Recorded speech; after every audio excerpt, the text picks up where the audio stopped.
Bonsoir, chers spectateurs. On ne peut pas s'empêcher d'aborder les élections qui auront lieu ce samedi en Côte d'Ivoire, un pays où la volonté populaire a été bafouée depuis les élections de 2010, donc déjà depuis 15 ans.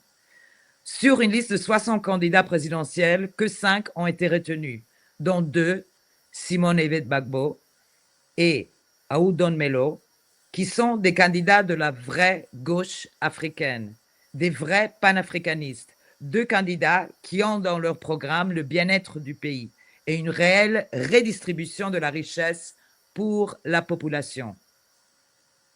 Le porte-parole du RHDP, parti au pouvoir, Mamadou Touré, a déclaré récemment que la pauvreté a diminué en Côte d'Ivoire.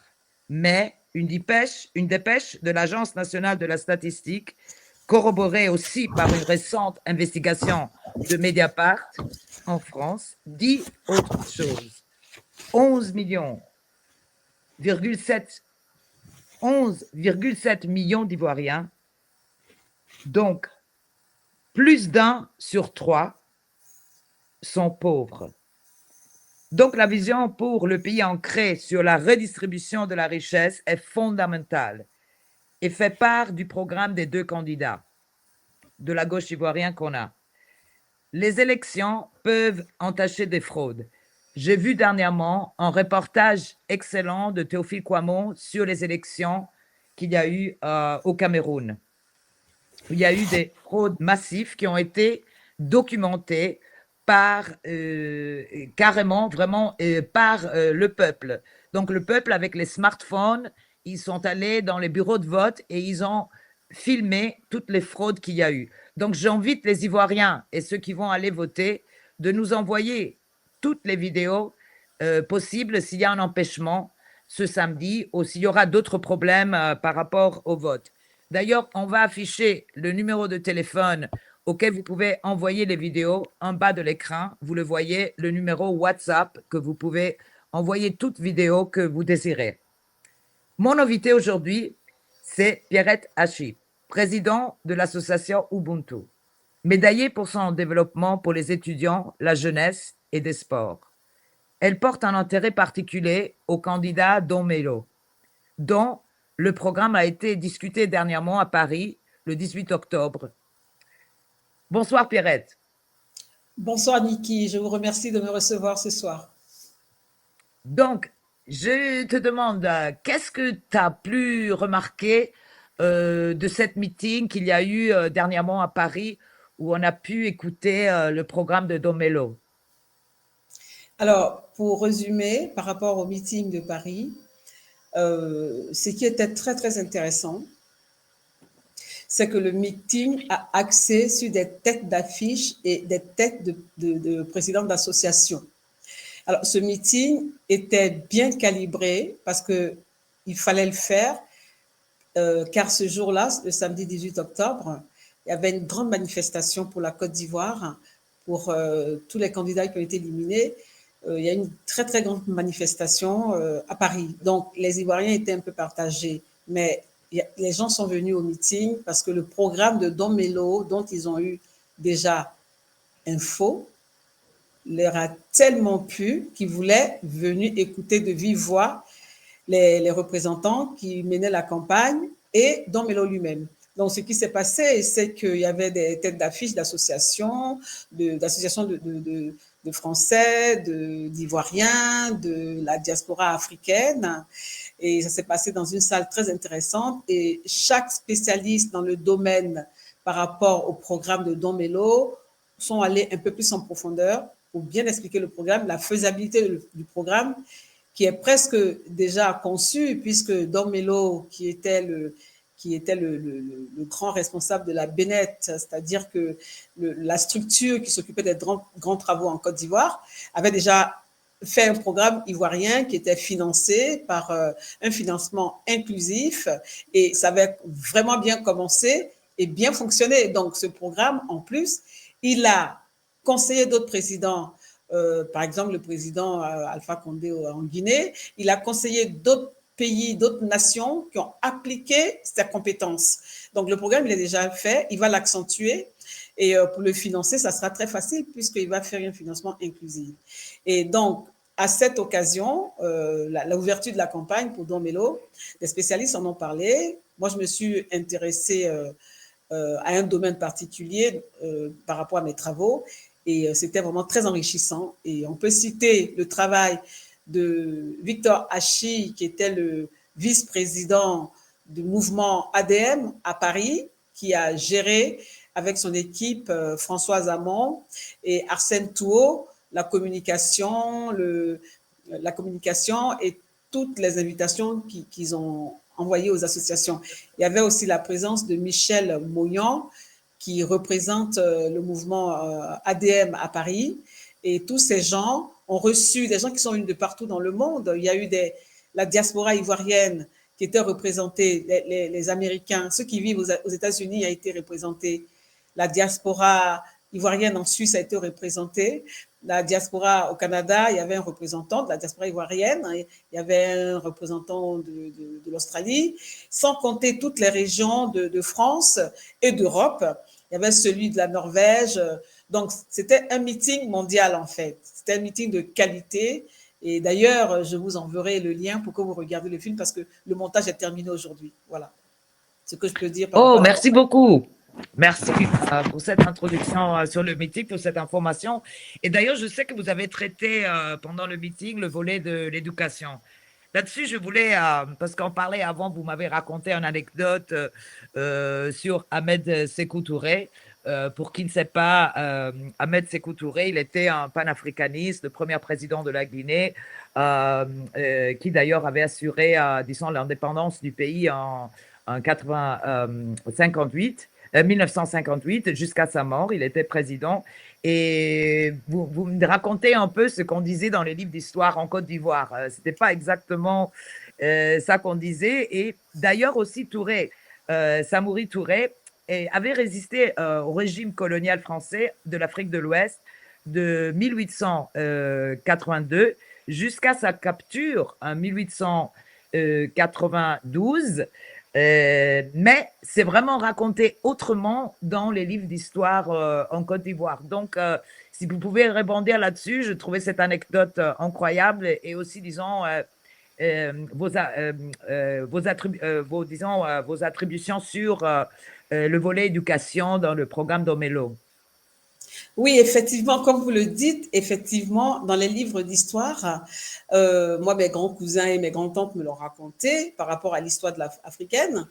Ils n'ont pas beaucoup parlé de l'histoire africaine, de la civilisation africaine, mais ce qui les intéressait, c'était le chapitre sur Samori Touré, l'arrière-grand-père de Sékou Touré, qui était président, comme vous venez de le dire. Samori Touré était un combattant qui a résisté à la pénétration des Occidentaux en Afrique de l'Ouest. Il a combattu les Occidentaux en Afrique de l'Ouest parce que ceux-ci étaient arrivés attaquer les Africains de l'Ouest avec des armements, des canons. C'était à la canonnière qu'ils arrivaient à conquérir les territoires parce que les Africains se sont vraiment bien défendus, bien battus. Ils ne s'attendaient pas à cette intrusion violente. Donc, ils ont fait ce qu'ils ont pu. Et Samori Touré, il était vraiment un chef de défense extraordinaire. Il a combattu avec ses petits moyens. Il n'avait pas de canon, mais il s'est vraiment il a vraiment mené le combat pour annihiler la conquête. Bon, ils ont fini par l'avoir, comme vous le dites, de 1888 à 1898, effectivement, pas 92, mais 98. Et ils l'ont eu et ils ont conquis les territoires. Donc, ses descendants, eux, ont fait ce qu'ils ont pu. Le territoire était conquis. Et dans les livres d'histoire, ils ont raconté toute une autre histoire en disant que Samori Touré était un criminel, un dictateur, un violent, un dangereux personnage qui martyrisait le peuple africain, qui tuait tout le monde, qui égorgeait des femmes enceintes, qui petit déjeunait avec des enfants. Et dans le livre d'histoire dans lequel mes grands cousins et mes tantes ont étudié, c'était marqué cette histoire de Samori Touré sanguinaire contre le peuple africain. Du coup, l'une de mes tantes, avec cette histoire, je pense qu'elle a été très traumatisée. Elle me racontait, il y a quelques années, que dans son livre d'histoire, elle allait à la page qui concernait Samori Touré, le grand criminel et le massacreur d'enfants. Et avec son crayon à papier, elle essayait d'effacer son visage de son livre tellement elle appuyait pour ne pas voir ce visage de criminel, de dangereux personnage qui a fait des génocides selon les Occidentaux, hein, selon les Français qui l'ont écrit. Elle a fini par percer la tête, l'œil. Elle a percé les deux yeux de Samori Touré parce que c'était un criminel. C'est ce qu'elle a appris, ce qu'on lui a mis dans le mental. C'est ce que des générations entières ont appris en Afrique, en Côte d'Ivoire. Donc l'histoire a été travestie. Les Occidentaux ont raconté l'histoire comme ils pouvaient pour nous faire un deuxième lavage de cerveau. Et mes grands-oncles ont appris l'histoire comme ça. Et c'était vraiment désolant. Et en ce moment-là, justement, dans les années 60, avec l'avènement de Sékou Touré, qui était un panafricaniste, un premier panafricaniste de l'heure, comme les Nkrumah, les Lumumba, les Olympio, Samori Touré, quand les Français ont proposé de signer des contrats néoliens, tous les pays de l'Afrique de l'Ouest ont signé, il a refusé et il a dit qu'il préfère être libre dans la pauvreté que la richesse dans l'esclavage. Voilà, c'est lui le premier qui a sorti cette phrase que après au Burkina Faso, Sankara a repris et Sékou Touré, le petit-fils de Samori Touré, a tenu tête aux Français et les Français ont boycotté son pays, ils ont fait des opérations pour déstabiliser le pays parce que lui, il était souverain, il avait une monnaie qui a été déstabilisée en introduisant des faux billets. C'était l'horreur dans son pays, mais il a tenu jusqu'à sa mort et il ne s'est pas laissé gouverner par les Français. Maintenant, en ce qui concerne l'éducation nationale, la formation professionnelle dont j'ai traité samedi dernier, effectivement, moi, je renvoie tout le monde d'aller lire le programme La confession de foi de Awa Domelo, le candidat à la présidentielle de la Côte d'Ivoire. Son programme numéro 18, qui est la stratégie, où il aimerait bien créer une loi cadre pour reprendre tout ce qui se fait en ce moment en Côte d'Ivoire par rapport aux élèves, aux étudiants et aux universitaires. Donc, cette loi cadre sera une loi qui sera adaptée aux besoins de la Côte d'Ivoire pour vraiment impulser un développement interne. Son projet est très vague, là je ne peux pas tout vous lire. Mon intervention s'est portée vraiment sur quelques exemples précis, en souhaitant, en allant en approfondi par rapport à l'idée de Awa Domelo, en disant qu'effectivement, il y a beaucoup de paradigmes qu'on doit créer, des paradigmes africains dont on a besoin. Parce qu'on a hérité d'une école et d'une université coloniale. Les programmes ont été faits par les Français. On a appris en français, dans la littérature, l'histoire et la philosophie, comme les Français le font chez eux, un programme qui est adapté à eux, mais pas à l'Afrique. Mais nous, sous la baguette, nous avons appris comme ça parce qu'ils ont imposé leur façon de faire, leur programme. Du coup, les Africains, ils font des études et l'application ne fonctionne pas. J'avais donné l'exemple, par exemple, sur le cacao, à l'image de certains pays en Europe et en Occident, comme ce qui se fait aux États-Unis. Aux États-Unis, en Californie, dans la région de la Sonoma, ils n'ont pas créé le vin, ils ont acheté des pieds de vigne en France pour planter du vin. Et aujourd'hui, en Californie, dans l'université de Berkeley, à l'annexe Davis, il y a un département vinicole où des étudiants passent des doctorats par rapport au vin, alors que le vin ne fait pas partie du terroir de l'Amérique, ce ne fait pas partie de l'histoire américaine, c'est un produit importé. Nous, on reconnaît que le cacao a été importé de l'Amérique du Sud en Côte d'Ivoire et la Côte d'Ivoire est le premier producteur de cacao. J'ai donné cet exemple pendant la campagne qu'on pourrait créer aussi un doctorat du cacao et continuer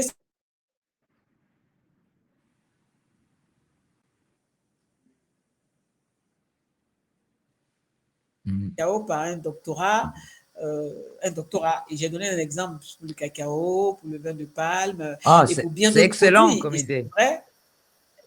C'est vrai que, et ça en plus, dans le programme de Awa Domelo, il veut régionaliser les savoirs et créer des ponts, des routes et des voies ferrées à travers des pays qui font frontière à la Côte d'Ivoire. On a la chance d'avoir 5 pays qui font frontière à la Côte d'Ivoire, la Guinée, le Mali, le Burkina Faso, le Ghana et le Libéria.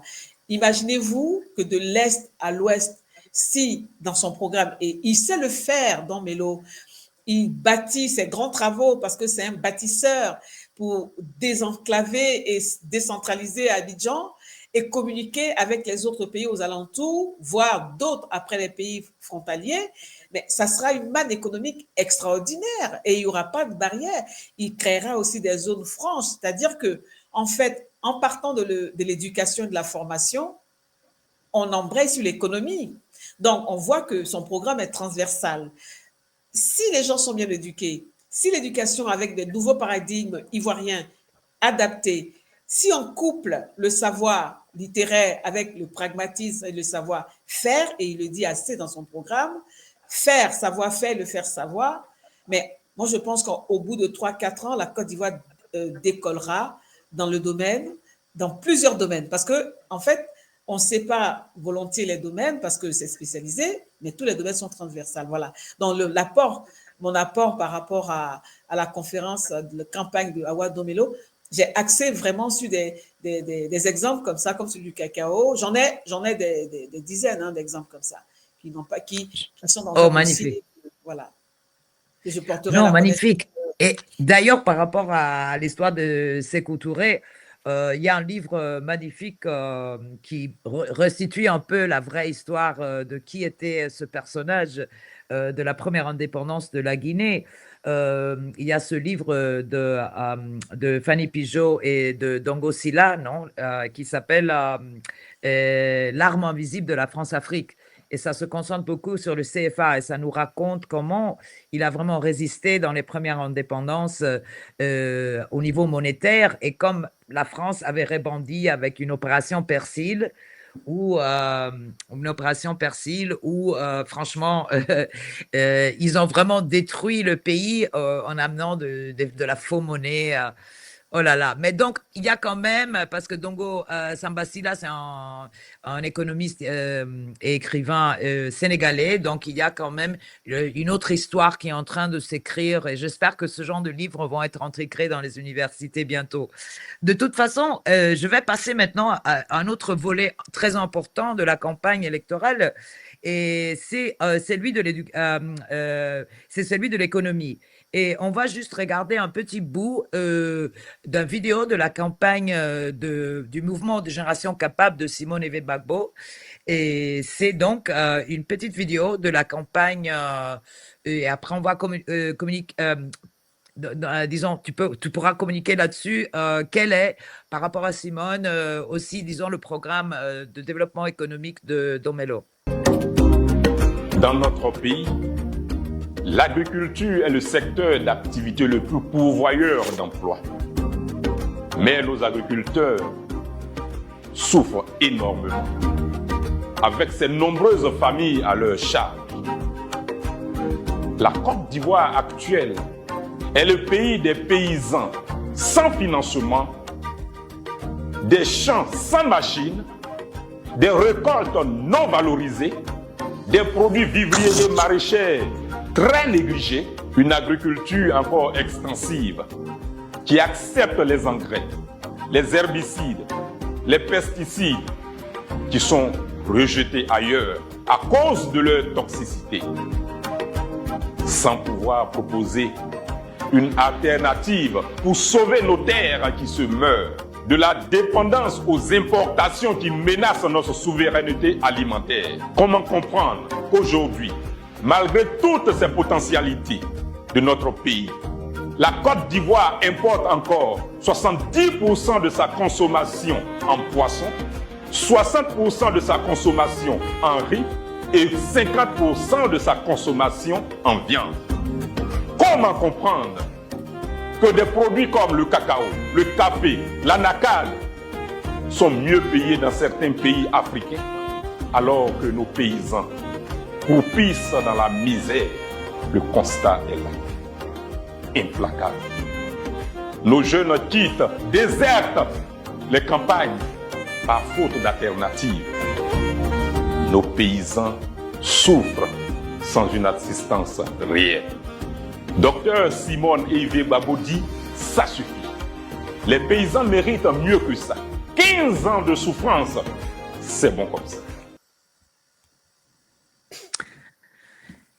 Après, il y a beaucoup de propositions aussi de la part du MGC de comment aller au-delà de cette crise économique dont on sait que voilà, 1 sur 3 est très pauvre dans la Côte d'Ivoire. Quel est le programme de Domelo? Ben, d'abord, pour commencer, je dirais que Madame Yves Simone Gbagbo est une femme de gauche, est une femme extraordinaire. Elle est connue dans le monde pour son combat pour la libération de la Côte d'Ivoire, la souveraineté. Awa Domelo est un homme de gauche qui, à un moment donné, fréquenté les communistes. Il a une formation sur la base communiste. Le communisme, dans le communisme, il y a le mot commun. Commun, c'est être ensemble, c'est le partage. C'est un homme de gauche aussi, tous les deux. D'ailleurs, ils ont milité pendant des années. Au FPI, ils avaient un programme souverain, ils avaient un programme de liberté, et ils avaient un programme pour le peuple ivoirien. Donc, en fait, moi, je pourrais dire qu'ils sont un peu interchangeables, à la différence que Simone Gbagbo, son programme est à peu près similaire. Et moi, je suis tellement fière d'elle. Pour moi, c'est une icône. Hein. Donc, il n'y a aucun souci. Hein. Bon, maintenant, les Ivoiriens iront voter, j'espère dans de très bonnes conditions samedi, et nous verrons bien Awa Domelo dans sa programmation économique. Il va se baser beaucoup sur le budget sécurisé, le budget intérieur. Parce que qui dit souveraineté dit se prendre en charge. Donc, je pense que les crédits à la Banque mondiale et au FMI, il ne va pas l'utiliser parce qu'il sait dans son travail que de toutes les façons, même si on ne prenait que 2 matières premières ivoiriennes, on s'en sortirait avec des bénéfices énormes. Il est vrai que le pays est dans un moment, mais je ne dirais pas critique. Le pays est tombé. Le pays est tombé. Voilà. Il y a des Ivoiriens qui n'arrivent même pas à avoir un repas par jour. Ça, c'est notre réalité. Voilà. Donc, économiquement, il a des projets pour toute la population, du petit, du CP, du bébé qui naît jusqu'à l'universitaire, en passant par les agriculteurs, du cacao ou d'autres produits de Côte d'Ivoire, en passant par la ménagère, la classe basse, je dirais bien, ceux-là qui vraiment payent un long tribut, et il prendra en charge les finances de façon globale. Et il sait très bien aussi que lorsque une population arrive à vivre décemment, cette population dépense de l'argent. Du coup, ça va être un circuit fermé, et ce circuit fermé galvanisera l'économie ivoirienne. Donc, son programme économique est pragmatique. Il est faisable, et lui, il sait le faire. Il sait le faire, et il ne demande qu'une seule chose, que les Ivoiriens, le peuple ivoirien lui permettent de mettre ce programme en jeu. Il va créer des bourses, il va créer permettre aux étudiants de pouvoir avoir de l'argent pour pouvoir vivre leur temps d'étudiant, parce que pour régler le problème matériel, en fait, le gros problème dans les pays africains et en particulier en Côte d'Ivoire, c'est que les étudiants sont très pauvres. Et malgré ça, ils font des études, mais le quotidien n'est pas réglé. Et on a beaucoup de docteurs en Côte d'Ivoire, quelques ingénieurs, beaucoup d'avocats. Ils n'ont pas de travail. Ils sont sur le carreau. Des gens hyper compétents, hyper brillants, qui ont travaillé dans des conditions mais inimaginables, mais qui n'ont pas de travail. Mais lui, il va englober tous ces gens parce qu'il y a du travail, en fait. Il y a du travail sur lui. Et il sait faire. Awa Domelo sait le faire. Voilà. Oh, d'ailleurs, à propos de la transformation du cacao, j'avais aussi vu une vidéo de Simon qui parlait justement de la transformation locale de la cacao et je me suis renseignée. Il y a cette petite barrette de chocolat cru, donc c'est pas cuisiné, donc il n'y a même pas besoin de réchauffer, etc. Bon, ça coûte 2,60 €, qui est l'équivalent de 1738 francs CFA. Ce petite barrette de chocolat cru. Et en cas de kilo de chocolat cru transformé, on parle de 66 € par kilo, qui est l'équivalent de 43 000 et passe de francs CFA. C'est énorme si on pourrait vraiment commencer à transformer le cacao sur place au lieu de le vendre à ce prix. Et il ne faut même pas le réchauffer parce que le chocolat cru, comme celui-là qui est, non, c'est raw, c'est cru, c'est beaucoup plus cher parce que ça perd pas des vitamines, des enzymes, des valeurs nutritionnelles que celui qu'on fait en Suisse où on cuisine beaucoup et ça perd carrément toute la nourriture. Donc, ça pourrait être vraiment l'une des voies intéressantes. Mais un autre volet, disons, de nos deux candidats, de Simone, mais aussi de Don Melo, c'est celui de la souveraineté, non? Un volet très important. Et dans un récent article dans le sillage des grands hommes de Jean-Marie Adiafi à Aouadomeyo, la quête symbolique de la souveraineté ivoirienne et africaine, écrit par Touré Moussa, et il définit le concept de souveraineté de Domelo. Le combat, je cite, le combat d'Aouadomeyo pour la souveraineté est une lutte pour que le peuple ivoirien cesse d'être un objet de l'histoire écrit par d'autres pour redevenir le sujet de sa propre histoire. On va juste écouter un petit morceau de Domelo à propos de la question de la souveraineté. Et si après, Pierrette, tu peux rebondir là-dessus et nous dire un peu ce que tu as retenu par rapport au meeting de Paris et la question de souveraineté. Monsieur le candidat, vous êtes l'un des patrons de l'Alliance des BRICS. Vous demandez à la Côte d'Ivoire de couper avec tous les autres pays, renforcer donc le panafricanisme. Est-ce que vous n'êtes pas en train de nous rapprocher petit à petit des BRICS et en même temps nous amener à faire comme l'AES, dont vous vantez les mérites, même si pour nous ce n'est pas forcément un modèle de réussite? Vous voulez nous amener à changer de partenaire? Vous n'avez pas bien compris ce que c'est que la souveraineté, je vais réexpliquer. Je parle bien des BRICS. Je veux vous réexpliquer ce que c'est que la souveraineté. La souveraineté, c'est la capacité de coopérer avec n'importe quel pays, là où nous trouvons nos intérêts à nous. Voilà ce que ça veut dire la souveraineté. Je ne suis plus soumis, je suis indépendant. C'est comme si vous sortez de la maison de votre père, vous prenez votre autonomie, vous pouvez vous marier à qui vous voulez. Et vous pouvez divorcer quand vous voulez. Vous êtes souverain. Et donc nous, notre souveraineté là, c'est d'être capable de coopérer pour ce que nous souhaitons. Parce que ce qui nous manque en Afrique, c'est la technologie. Pour transformer nos matières premières en produits finis et pour produire sur place ce que nous avons l'habitude d'importer, tels que les véhicules, les médicaments, notre monnaie. On ne sait même pas fabriquer monnaie. Même pistolet, on ne sait pas fabriquer. Voilà.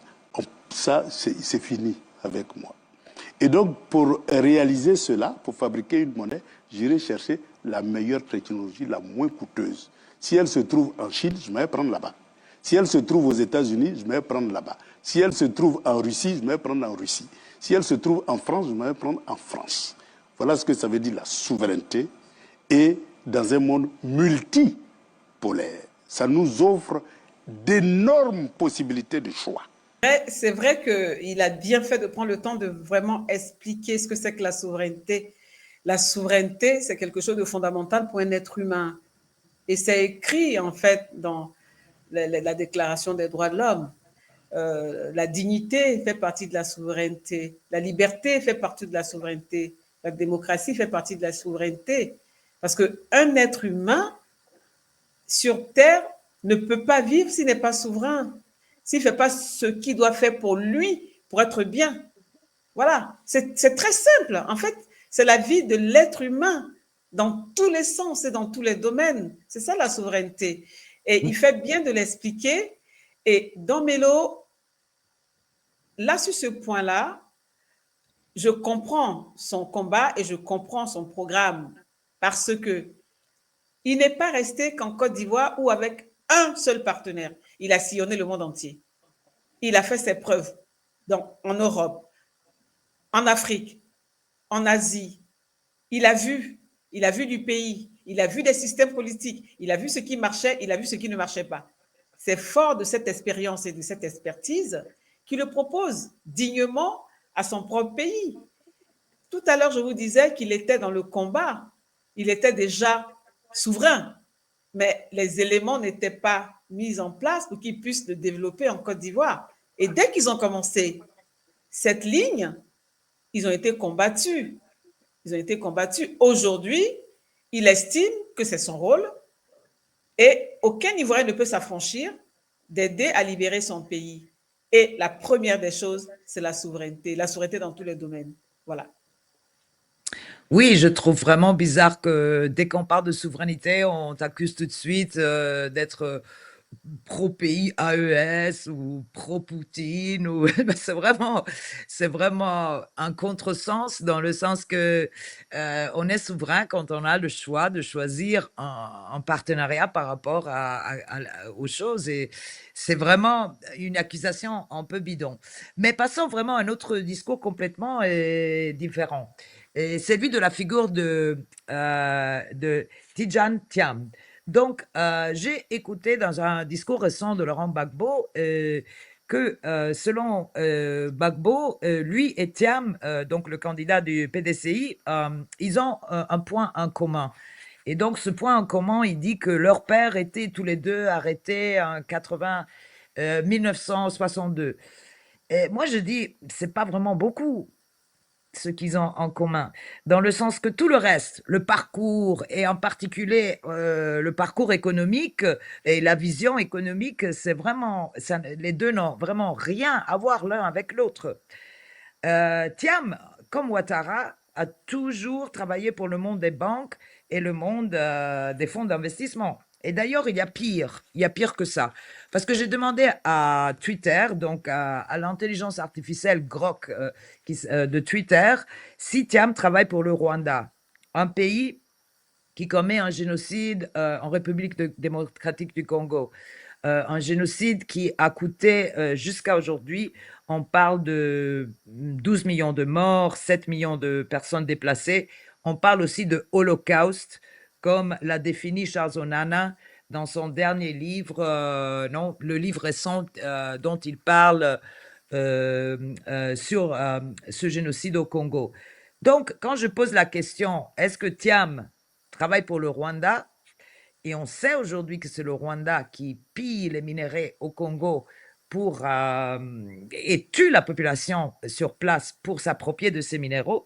Je lis, en novembre 2020, Tidjane Thiam est nommé président du conseil d'administration du Rwanda, Finance Limited, l'agence gouvernementale chargée du développement et de la promotion du Kigali International Financial Center. Après, je lis encore plus loin.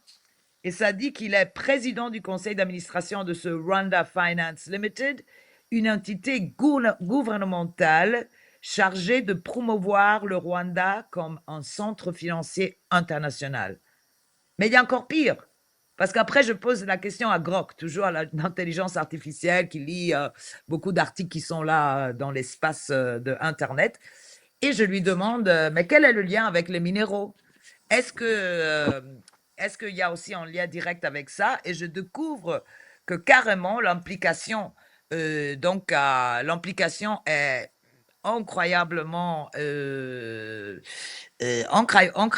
fort, parce qu'on peut lire là que, par exemple, il y a l'étain, tungstène, tantal, or, lithium, vous voyez là, promotion d'investissement. Mais ça, c'est tous des minéraux volés au Congo, où on tue la population. Donc, Thiam est complice d'un génocide en RDC. Et moi, je ne comprends pas comment il peut avoir quelque chose en commun avec Laurent Gbagbo. Quelle est votre image de Thiam? Moi, pour tout vous dire, en fait, comme il n'est pas candidat à l'élection présidentielle, je ne vais pas beaucoup m'attarder sur sa personne. Bon, tout ce que je sais, tout le monde sait la biographie de Thiam. Il a travaillé pour les grandes banques. C'est un économiste très occidentalisé. Donc, moi, en plus, je n'ai pas lu son programme. Il n'est pas candidat, je ne vais pas m'attarder dessus. La seule chose que je pourrais dire, parce que ça concerne la Côte d'Ivoire, c'est qu'en 2013, il a signé le document qui enchaîne doublement après les accords léoliens, après les accords coloniaux, qui enchaîne encore plus la Côte d'Ivoire dans son dernier retranchement, c'est-à-dire que dans les villages, C'est le document qui s'appelle APE, qu'il a signé en 2013 au ministère de l'économie sous le ministre Michel Sapin. Et ce document détruit la petite économie, le dernier niveau de petite économie artisanale de Côte d'Ivoire, parce que maintenant, des Français de toute région peuvent s'installer en Côte d'Ivoire et devenir concurrents de la dame qui fait son manioc et son attiéké pour pouvoir payer la scolarité de ses enfants, ou le petit artisan qui fabrique des paniers pour vendre sur le marché, ou le petit fabricant de chaises en bois. Et dans ce document qui s'appelle Accord partenariat économique, mais qui n'est pas un accord entre la Côte d'Ivoire, parce que ça a été signé en catimini par un individu. Ça, je peux le dire, il a fait, et c'est un accord qui est très libéral. Donc, la Côte d'Ivoire n'a pas besoin de libéraux. La Côte d'Ivoire est un pays qui doit se reconstruire. Le libéralisme, on a vu la fin, on a vu ce que ça crée. Ça crée, nous, la Côte d'Ivoire est déjà un pays exsangue, avec une population de plus de 7 millions, peut-être même c'est au-delà, officiellement on dit 7-10 millions de pauvres, mais je pense que ça doit être vraiment au-delà. On n'a pas besoin de libéralisme en Côte d'Ivoire, c'est tout. Bon, je ne vais pas m'attarder sur la personne. Ce qui est intéressant ici, c'est que le programme d'Awa Domelo, qui est un programme humain, un programme écologiste, un programme d'association de bien-être, un programme pour le peuple. Pour le peuple. Parce que lui, il a vécu en Côte d'Ivoire, il a fait ses études en Côte d'Ivoire, il connaît la Côte d'Ivoire. C'est son pays. Il a vécu avec les gens, il vit aujourd'hui avec les gens de Côte d'Ivoire par rapport à d'autres qui vivent en Occident pendant toute leur vie et du jour au lendemain qui débarquent. Ça, c'est autre chose. Bon, de toutes les façons, il n'est pas candidat, donc je préfère m'attarder sur la candidature d'Awa Domelo. Ça sera plus intéressant pour donner comme information aux Ivoiriens qui iront voter samedi prochain. Oui, d'ailleurs, il n'est même pas en Côte d'Ivoire, il est à Paris. Et ça aussi, il n'a pas vraiment autre chose qu'il n'a pas vraiment en commun avec Gbagbo. Parce que Gbagbo n'a jamais fui le pays, même pendant le coup d'État de 2002, quand il était à Rome, il a tout de suite dit aux autorités italiennes qu'il voulait tout de suite rentrer dans son pays. Donc, bon, une figure que moi, personnellement, qui connais un petit peu l'histoire de la Côte d'Ivoire, je vois aucun lien entre Laurent Gbagbo et M. Thiam. Mais bon, c'est mon point de vue. Chacun de nous a des points de vue. Donc, une des dernières questions, c'est que le professeur Bandakani, en parlant de Ouattara sur Afrique Média, il a dit récemment que Ouattara a arraché toutes les terres des Ivoiriens et les a vendues aux étrangers. Pouvez-vous nous éclairer un peu sur le dossier foncier que je sais vous maîtriser comme sujet? Oui, par rapport à, justement, c'est un des sujets éminemment importants. C'est-à-dire que la souveraineté de la Côte d'Ivoire est le sujet phare, parce qu'il faut être libre dans le monde pour pouvoir vivre décemment. Mais le foncier rural en Côte d'Ivoire est un grand sujet. C'est l'un des sujets fondamentaux qui nous a en fait ramené à la guerre que la France et les Ouattara et son groupe ont livrée aux Ivoiriens. Dans notre constitution, qui est quand même un peu à l'image de celle de la France, c'est écrit que la terre appartient aux Ivoiriens. Et donc, sur toute la gouvernance d'Houphouët-Boigny, la terre est restée un domaine d'État. Le pourcentage de terres privées ne dépassait pas les 3%, vraiment inférieur à 5%. Jusqu'à ce que le premier président de la Côte d'Ivoire, Houphouët-Boigny, décède, le taux de privatisation des terres était à peine à ce niveau-là. Donc, la quasi-totalité des terres appartenaient aux Ivoiriens, appartenant à l'État de Côte d'Ivoire. Lorsque Bédié a repris le pouvoir, Henri Bédié a repris le pouvoir en Côte d'Ivoire, il a accentué cette loi, cet article de loi inscrit dans notre Constitution en 1998, en rajoutant sur le fait que la terre appartient aux Ivoiriens, le fait que cette terre qui appartient aux Ivoiriens s'hérite par lignée. Qu'est-ce que ça veut dire? Ça dit que cette terre, de père en fils, sur des générations, appartient aux Ivoiriens. Donc, on ne peut pas faire plus clair que de dire que nul ne peut venir nous déposséder de cette terre.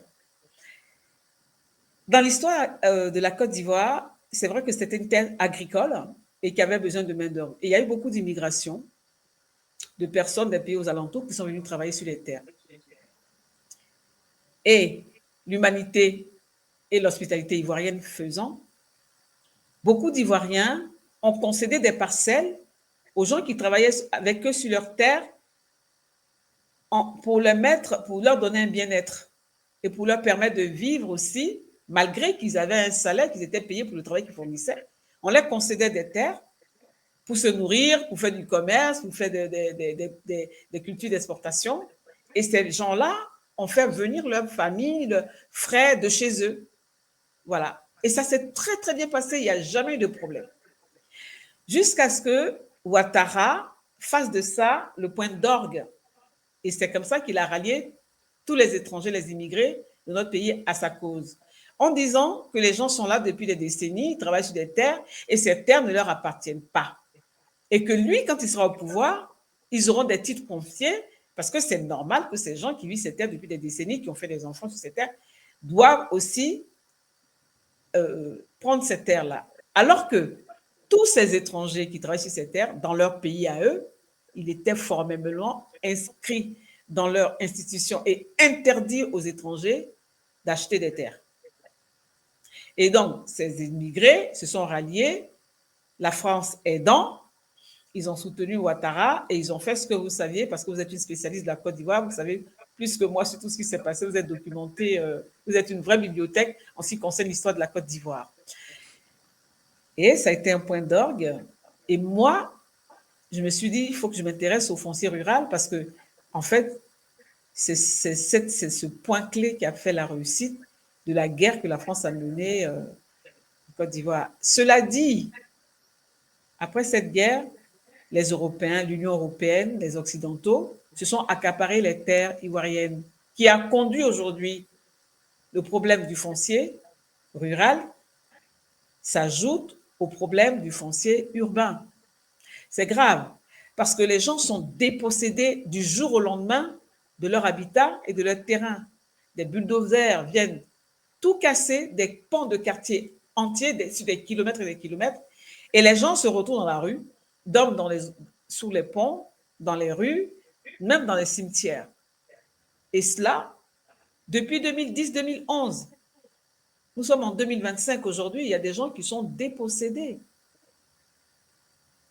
Je ne peux pas vous donner un pourcentage de personnes, mais c'est un gros problème. Cela dit, Awa Domelo, il a une solution efficace par rapport à ces deux problèmes. Et il peut le faire et il peut le régler en peu de temps. Donc, le candidat Awa Domelo, pour moi, c'est le candidat pour qui il faut donner toutes ses chances pour qu'il fasse un travail efficace, efficient pour la Côte d'Ivoire. Voilà. Qu'est-ce qu'il propose pour résoudre ce problème urbain et rural du foncier? Il propose d'abord une réconciliation générale qui ne sera pas des réconciliations, les milliers de réconciliations que le régime actuel a proposées qui ne fonctionnent pas. On ne peut pas réconcilier sans justice. Il parle de réconciliation, mais les gens sont dépouillés, les gens n'ont plus rien, les gens sont devenus les gens sont dans la rue. Donc, la réconciliation que propose Awa Domelo, c'est une réconciliation profonde, générale, l'armistice à tous ceux qui ont fait du mal, les criminels, les Ivoiriens, mais aussi justice de l'autre côté par rapport à ceux qui ont tout perdu, à qui on a arraché. Vous imaginez qu'il y a des gens qui dorment dans Abidjan ou au-delà d'Abidjan, par terre, devant leur villa qui a été réquisitionnée par des gens qui sont arrivés il y a 15 ans. Voilà, ça c'est une réalité. Ils dorment dans la rue, devant leur villa. On a jeté des gens hors de chez eux et ça a été occupé par d'autres personnes armées. Quand on prend l'exemple de 2012-2013, tous ceux qui ont pu fuir dans les pays limitrophes au Ghana, au Libéria, lorsqu'ils sont revenus, ils essayaient de revenir chez eux, pour dormir dans des tentes de l'ONU. Des terroristes ont débarqué et ils les ont massacrés. Parce que ces gens, on devait leur remettre leur village et leurs champs. Ils les ont massacrés, ils ont mis le feu. Donc, il y a tout un pan de l'Afrique, de la Côte d'Ivoire, du Sud, à partir de San Pedro jusqu'au nord, tout l'Ouest, qui est réquisitionné par des étrangers qui y vivent et qui ont même changé les noms des villages. C'est une situation, mais très grave. Donc, Awa Domelo, il va faire une grande réconciliation, il y aura aussi de la justice, et c'est cela qui sera la meilleure réconciliation qu'il puisse faire et dédommager tous ceux qui ont été spoliés et tués. Bon, voilà, ceux qui sont morts, malheureusement.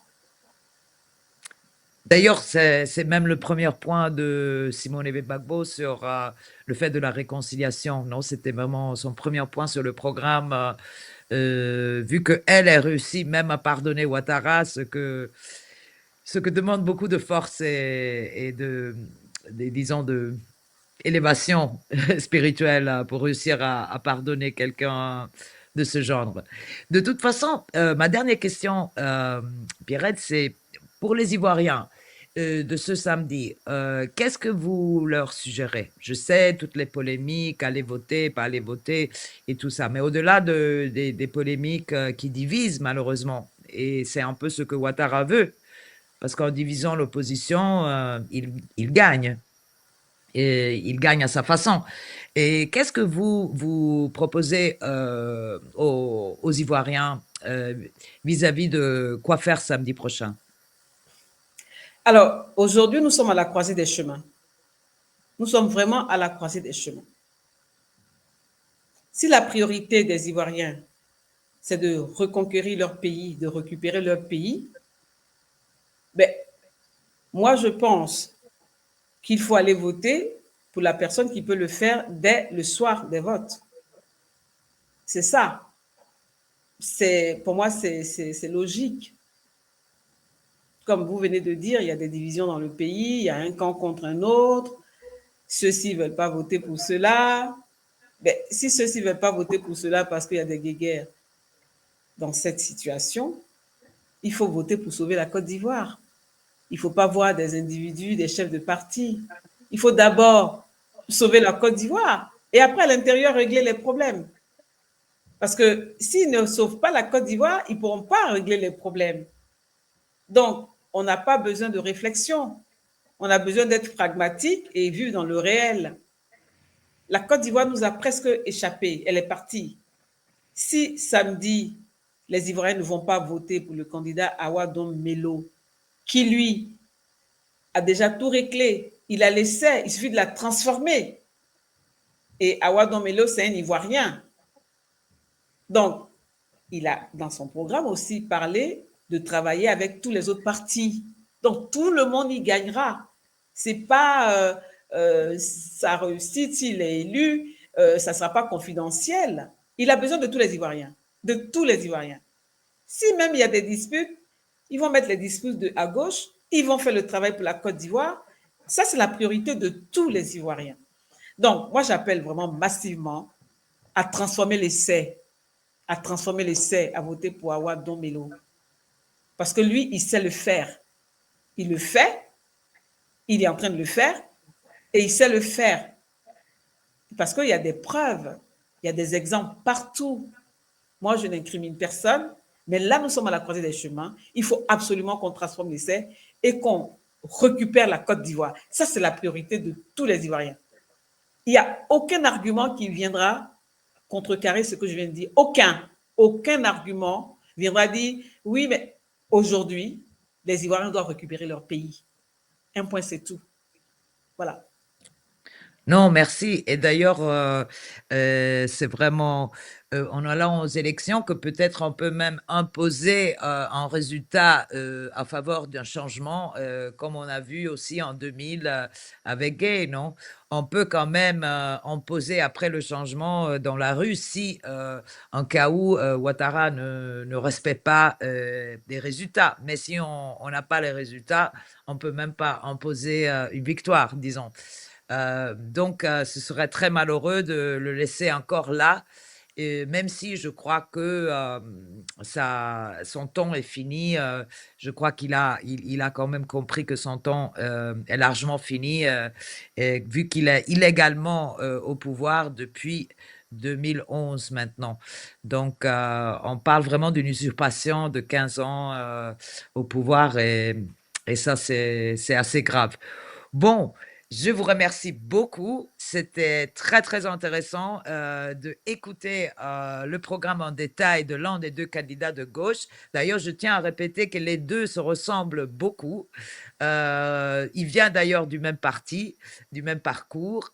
Simone a peut-être commencé un peu avant dans les cellules clandestines du FPI, mais aussi Domeyo l'a accompagné depuis les débuts vraiment de la création du FPI en 90, quand ils sont après été légalisés comme parti politique. Donc, moi, je vois aucune différence entre la vision de Laurent Gbagbo, celle de Simone Gbagbo et celle de Don Melo. Mais les Ivoiriens ne pensent pas comme moi, donc c'est à eux de arriver à cette. Mais je vois aucune différence. Je vois vraiment ces trois panafricanistes, ces trois personnes qui ont vraiment une vision. Ils ont toujours eu une vision pour la Côte d'Ivoire, une vision de gauche. Et quand je dis de gauche, c'est la vraie gauche. C'est pas la gauche européenne qui fait semblant d'être gauche. C'est vraiment une gauche qui pense au peuple, qui met le peuple comme au premier point de la redistribution des richesses avec plein de programmes qu'on avait vus au début de l'année 2000 et on souhaite beaucoup que la Côte d'Ivoire reprend son pays en main. Merci beaucoup, Pierrette. Oui, mais je vais juste rajouter quelque chose. Effectivement, Madame Simone Gbagbo et Adam Melo sont interchangeables, c'est sûr. Et c'est vrai qu'une élection, c'est une élection, c'est une règle. Mais moi, je pense que les deux vont travailler ensemble. Donc, il n'y a vraiment aucun problème à ce niveau-là. Hein, aucun problème. Que ce soit l'un ou l'autre, ça sera l'union, hein, ils vont travailler ensemble. Mais c'est vrai que moi, j'aimerais bien que samedi, tout se passe bien et que les Ivoiriens aillent voter massivement pour Adam Ouamelo, qui n'est pas partisan. La différence, c'est que lui n'est pas partisan. Il est dans un mouvement, il n'est pas dans un parti politique. Et ça rassure aussi les Ivoiriens. Ça rassure les Ivoiriens parce qu'on a vu que les partis, quand ils sont au pouvoir, ils sont avec les gens du parti. Le parti est rigide, c'est la direction qui impose ce qu'il faut faire, alors qu'un mouvement, c'est la liberté. Et ça colle bien avec son mot d'ordre qui est la souveraineté. Quand tu veux être souverain, c'est parce que tu veux être libre de faire ce qui est bien pour toi par toi-même. Et ça va de pair qu'avec un mouvement. Donc, il n'élimine personne. Moi, c'est ça qui me plaît dans ce que propose Alwal Domelo. Il est dans un mouvement. Tout le monde, il a besoin de tout le monde. Et là, aujourd'hui, avec des problèmes dont vous parlez, des partis de l'autre côté qui s'invectivent et compagnie, est-ce que l'un ira voter pour l'autre ou l'autre va se dire non, c'est pas mon candidat? Non, Awam Melo, il est pour tout le monde, il est dans un mouvement, il appelle tous les Ivoiriens à voter pour lui pour que tout le monde puisse travailler ensemble. Voilà. Voilà. Bien sûr, il va même récupérer Laurent Gbagbo. Tous les Ivoiriens, il a dit à plusieurs reprises dans ses interviews, tous les Ivoiriens sont nécessaires. Il a besoin de tous les Ivoiriens, ceux de l'extérieur, la diaspora, ceux de l'intérieur, tout le monde. Vous voyez, c'est pas partisan. C'est pas partisan. Et comme je dis, son travail ne va pas prendre 10 ans. Hein. En 3 ans, mais vraiment, je mets tout le monde au défi. Je mets tout le monde au défi. Mais moi, je dis même avec tout le traumatisme que la Côte d'Ivoire a vécu, les assassinats d'une grande partie de ceux qui étaient le gouvernement des professeurs et tout ça, je pense sincèrement que vous avez de la chance d'avoir des candidats de ce genre. Si moi j'en avais comme ça en Italie, je serais vraiment heureux, mais on n'en a pas du tout de ce genre de candidats en Europe. Ils sont tous un peu vendus au néolibéralisme à 100%. Et donc, je vous félicite beaucoup parce que même avec tout ce que le pays a subi, je vois quand même qu'il y a encore des gens dignes qui savent qu'est-ce que c'est la réelle politique, ce que la politique devrait être. Donc, merci encore beaucoup. Je voulais rajouter un mot. Vas-y. Awad Domelo, c'est l'un des panafricanistes qui a sillonné toute l'Afrique et au-delà de l'Afrique, qui a rencontré des afro-descendants et qui a su faire naître cette étincelle de l'union de tous les Africains et des afro-descendants. C'est le seul. Voilà. Donc, voilà quelque chose qui va même au-delà de la Côte d'Ivoire, au-delà de l'Afrique et sur tous les continents du monde. Donc, rien que ça, c'est capital. Voilà. J'invite quand même les Ivoiriens qui nous voient, s'ils veulent nous envoyer leurs vidéos sur le numéro WhatsApp affiché. On va faire d'autres émissions sur ce qui se passe dans les prochains jours. Donc, on vous invite à nous envoyer ce que vous voulez et on est disponible pour vous écouter et vraiment accompagner ces élections, espérons dans la meilleure manière possible. Merci encore et Moi qui vous j'espère à très remercie. bientôt. À bientôt. Ciao.